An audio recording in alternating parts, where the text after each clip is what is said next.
Dr. Janet Rosenzweig is joining us now. How prevalent is this type of thing that we've seen happen to this poor child, Elisa? Well, we know that nationally over 1 million kids are found, there's truth to be found to a report of child abuse and neglect. There's probably 3 to 4 million reports made each year. Of those, probably 2,000 kids die each year. So if we know that 2,000 kids are dying each year from really severe abuse and neglect, probably that many more kids are dying from reasons that aren't tied back to abuse and neglect. If listening to this makes me seem jaded, this is a horrible case. This is a case that grabbed everybody's heart, but this is not a singular case. This is not something that only happens in New York City.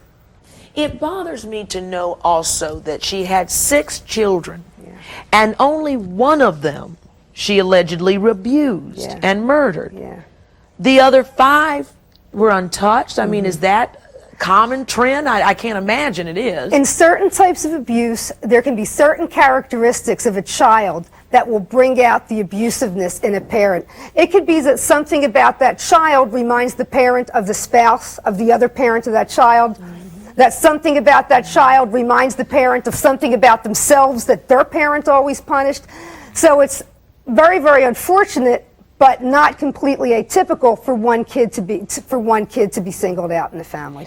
Let's say that we see something straight. What do we look for to recognize a child who's being abused?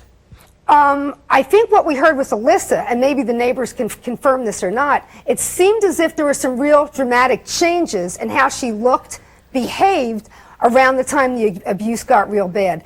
Anytime, I mean, there's the obvious physical signs like the bruises and the burns and all that other stuff, but whenever a child's behavior undergoes a radical change, whenever they don't want to go to a certain place, whenever they don't want to be around a certain person, a sudden drastic change in any of those important things ought to be a cue that something's wrong. We'll be right back in a minute.